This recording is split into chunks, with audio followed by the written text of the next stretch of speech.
Hello, everybody, and welcome back to my fall mini lunch and learn series. I'm Helen Panos, Dynamis Learning. It's K through 12 tutoring, SAT, ACT prep company.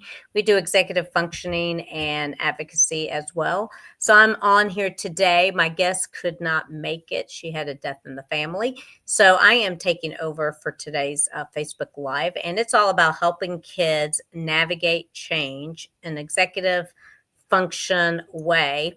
I don't know if many and dealing with emotions. So I don't know how many of you know that, sometimes emotional control has a lot to do with executive functioning and ADHD. So I want to go over, first of all, let me go over what executive functioning is for those who don't know. It's your child's brain. It's really like a brain manager, actually, and it helps them um, focus, play, regulate emotions, especially adapt when life doesn't go the way they expect. So that can be executive function. We all get stressed when things don't go maybe exactly the way we thought they should. But with children, it's a little more obvious if they're having a meltdown or some type of an emotional control or lack of control issue. And so I want to go over what's called the frame strategy. And you can use this to guide your child through change if you start to see that they're having issues. F is for feel it. And I'm going to go over the EF skill that kind of goes with that as well. And then with that would be emotional control. And an example would be like what a parent can say to their child to help them feel that is, you might be disappointed about what just happened, but that's okay.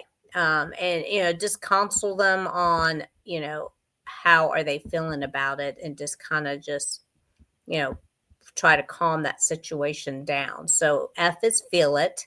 R is regulate it. So this goes under the self-regulation part of executive functioning.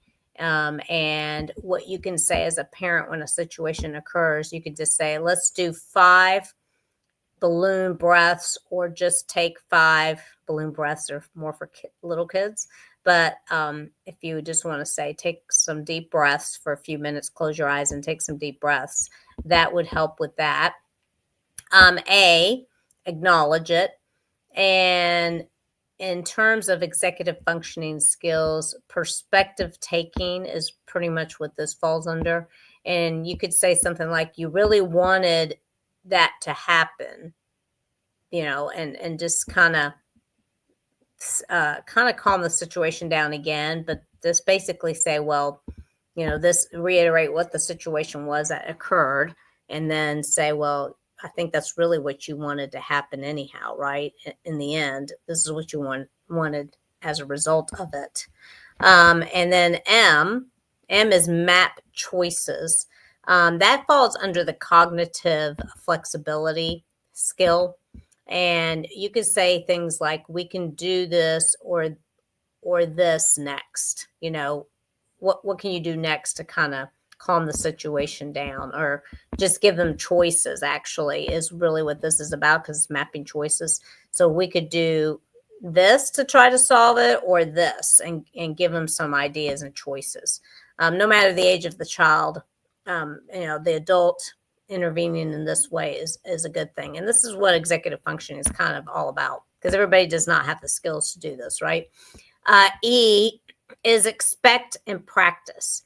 So this falls under the executive functioning of planning ahead.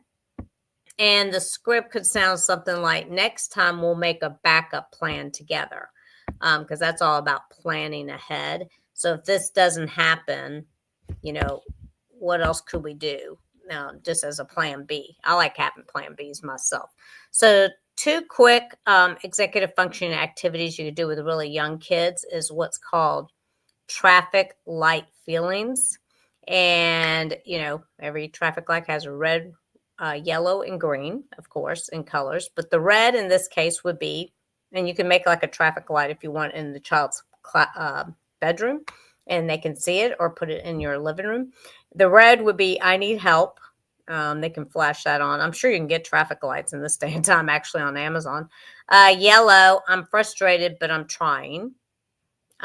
Green, I'm calm and I'm ready. And this all builds self-awareness, which is what you want as a parent.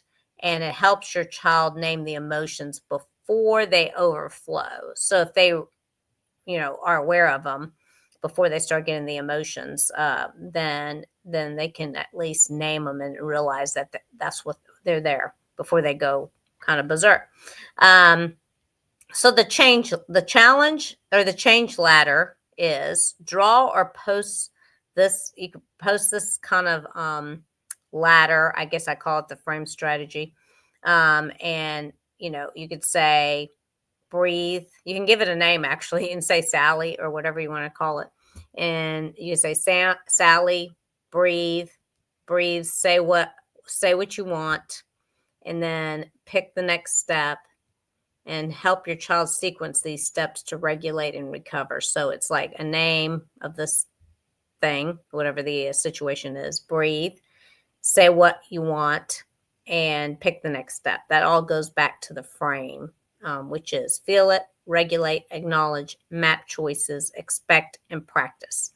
So, a reminder for parents, practice flexibility on small changes first, different snacks, routines, routes, whatever.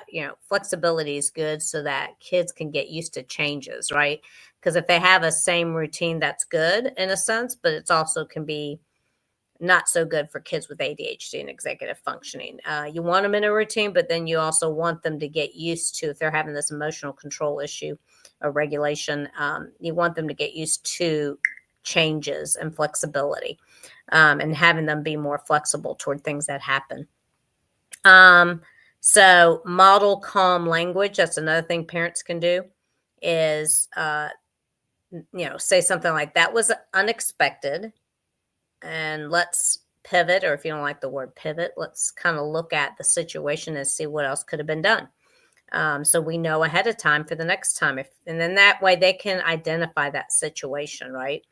And then it help also regulate first and teach later. So you try to regulate the situation first, and then you can teach them about it later, and you can go back to it and say, okay, this happened. Now let me show you what we could have done. Okay, so regulate first, teach later. So, this is all great stuff to have for if your child is definitely, a little bit on the emotional side of things in terms of dealing with situations that occur to them, because they're going to have to get used to that. We all have situations that occur and make them much more, emotional. Some things that also I'd like to mention is some of the common pitfalls of parents is explaining logic during a meltdown. That's not a good time to do it. You got to, again, regulate first, teach later. So, and then too many options. You just really want to give them two options, especially if they're younger. Only two options. If they're older, maybe three, but try to stick with two. Too many choices confuses anyone. And then minimizing feelings, that can be a pitfall as well. Validate that it's hard when plans change. I mean, just validate that feeling that they have, that when plans change, it's not, as a parent, I don't like that much either, right? And this is what I do when it happens, and maybe give them a scenario that you've experienced. So helping kids navigate change is really about growing their executive functioning muscle, their flexibility, their emotional control, and the planning. This is actually pretty big because, when they start to go work for someone, they have no control over what goes on, right? They got to think about it and really be aware of what's going on, have a plan, an action, a calm plan. So, I can also get you a PDF of this if you would like it. You can just put frame in the comment section and I can get that to you. I'll reach out and get this to you. But when something changes, like let's say a canceled play date, kids, the prefrontal cortex is pretty much challenged. And that's part of the brain where responsible for flexibility, like adjusting plans and emotional control, managing the frustration, and working memory, which is a big deal with ADHD and executive functioning. And that's remembering what to do next. That's where a lot of ADHD executive functioning kids kind of fall through the cracks. So we can train these skills just like muscles with practice and modeling. And my executive functioning person has a lot of experience, over 20 years of experience. She's also a special ed, former special ed teacher. And you can reach out to us. Let me get you the information. Contact me, and it's on the screen. And I'll be happy to, you can text me at that number or email me, happy to have a conversation with you first, complimentary conversation. Then I can connect you with my executive functioning coach. If it's a K through 8 situation, I have one for that. And then we have 9 through 12th grade and adults. And Crystal's actually going to be joining me, not next week. We're not doing a Facebook Live because of Halloween, but the following week, the first 2 Fridays in November, we'll be doing the Facebook Live together. And that's my high school adult executive functioning coach. So she's happy to answer any questions you've got as well. But we are ready to assist. We're very busy and getting a lot of calls where this is really the new wave of doing things, and schools are not able to do this. They're not certified to do this, and they don't have the time, to be honest with you. They have time to teach the classes. So this is a whole other class, to be honest. Anyhow, I hope you guys have a great rest of your weekend, and the start of the weekend. And we again are here to help anyone that needs to chat about something they're seeing that they can't control, or there's something that's bothering you about your child. All righty, great. Hope you have a great rest of your day. Bye for now.